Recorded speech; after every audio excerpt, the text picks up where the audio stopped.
Thanks for joining us for another episode of Church and State. Today I'm sitting down with the recent Premier of Queensland, Campbell Newman. Thanks so much for taking the time out of your busy schedule to have a conversation with me, Campbell. Pleasure, David, and it's great to be doing it here, if I can throw in the ad, at the precinct in Fortitude Valley, which is the new space for technology startups that the state government have set up. There's another one in Brisbane, which is the capital that the Lord Mayor, Graham Quirk, set up in the Queen Street Mall. Okay. And so I work out of here now 2 or 3 days a week. It's very stimulating, very interesting. It's a beautiful space. I hope we get to do some more recordings here.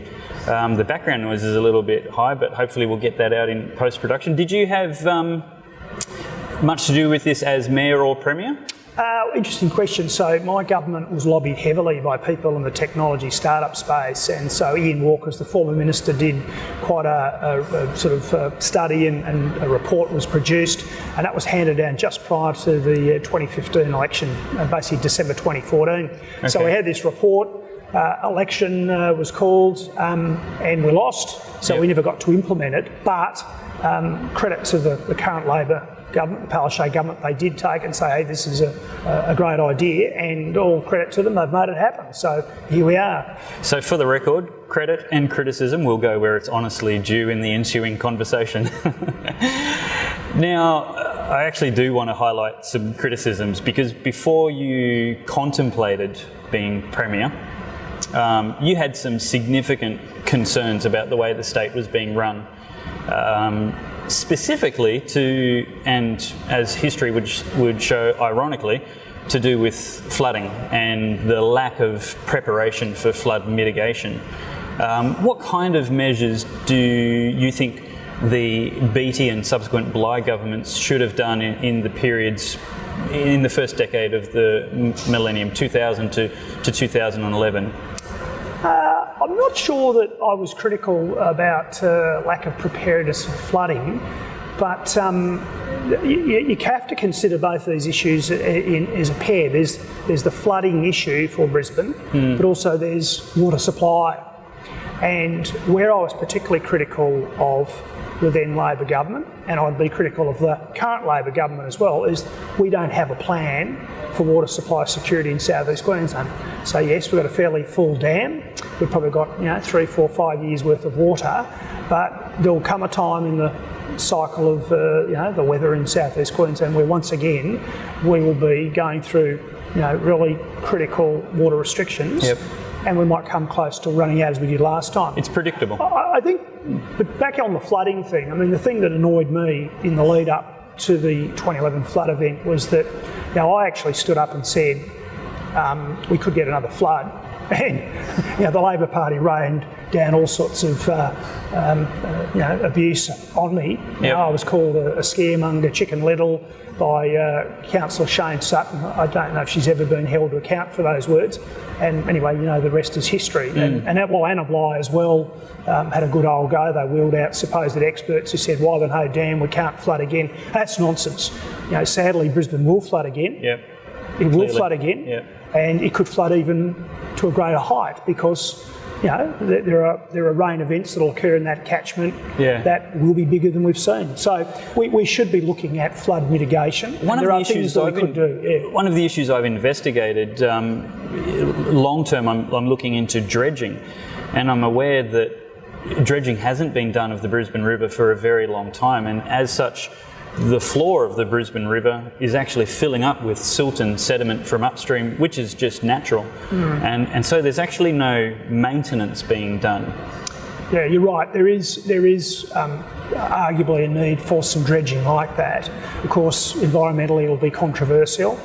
Jim Sawley, as a former Labor Lord Mayor of Brisbane, has one of his achievements the stopping of the quarrying of the Brisbane River. So tick for that. I think you got a lot of kudos for that, but the spin-off downside is that we do see the potential for slightly higher flood levels due to that lack of dredging. So it's a factor. I can't recall offhand how much the experts say we'd see in terms of extra flood levels, but it does make a bit of a difference. And I always talk about 50 millimetres of misery. What I mean by that is if your house got 50 mils over the floorboards and dredging could have alleviated that, well, you're going to be pretty unhappy. Those are that might be 1,000 homes that get impacted that didn't need to be. So we do have to take these things seriously. My research is that the environmental concerns are paranoid, delusional exaggerations. Like, you do anything, there's an environmental impact of some sort. You build a road, there's an environmental impact. You expand a suburb and a development, there's an environmental impact. But with dredging, normal river traffic is more disruptive to the banks of the river and things like that than the very low powered, especially when it's done with the tide. Well, look, I have no problem with dredging the river, particularly if there's a case that will bring potential flood levels down, whether it be 50 or 100 millimetres. I think it's a good thing to do. But sadly, as a broader issue, that's where we are in Australia today. You want to propose a dam, you can't do it. You want to propose a coal mine, you can't do that. You want Extreme to extract environmentalism. gas. Well, look, the bottom line is we need economic growth, and we need these commodities and sources of energy that support our lifestyle. And we're now in a situation where we're shutting off everything. You want to build a prawn farm on the Queensland coast, that's a no. You want to build an agricultural project, you can't do that as well. No. So I'm afraid the environmental thing is really got the wet. They're holding us hostage.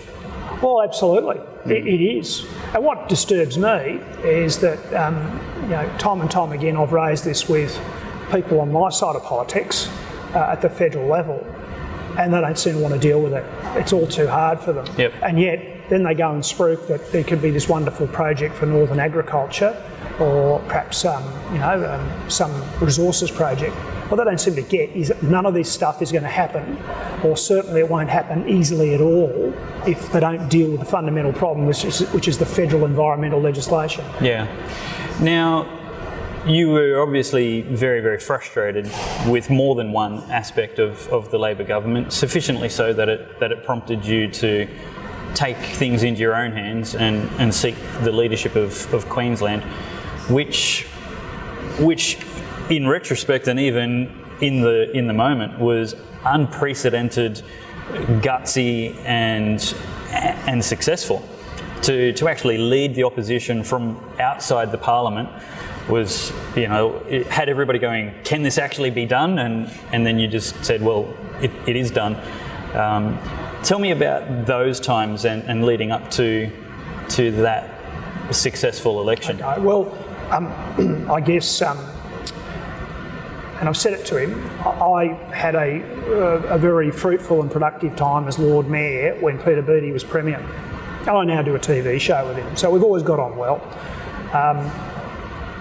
And the key to that was that Beattie respected the role of the council in the position of Lord Mayor, and he let me get on with the job of doing the things particularly I'd committed to do. In contrast, when Bligh became Premier, it was the case that she was hyper-political, and she and her ministerial team and staffers, perhaps even more importantly operatives of the Labor Party, did everything they could to frustrate and block. So I would never have stood for the premiership probably if Peter Beattie had stayed there. So as I said, I've said that to him. So. But what happened was that after the floods and Cyclone Yasi, it's the case that Bligh had a huge bounce in the polls. And despite exceptionally poor management of the state? Well, up till then, yeah, absolutely. In fact, and it happened after I had announced my candidacy, but Bligh had the single biggest bounce in news poll history. That was around about March or April 2011. It's a matter of the record. So what happened was I could see that she was really going to do very, very well. I was convinced she'd call an early election. I spoke to Tim Nicholls, now the opposition leader in Queensland, one night on the phone. I'll never forget it. And he said, look, I think all the RC thing's a game changer, because up till then the LNP thought they were going to win. And anyway, basically I put my hand up because I could not contemplate another 3 years of her government and her approach to politics. Let's pick it up there after we take a break. and talk about the campaign. Sure thing. Thanks for watching. If you really enjoyed that video, please give it a thumbs up and subscribe to my channel. Have a look at this great video next, and check out the website for even more interesting articles and episodes later.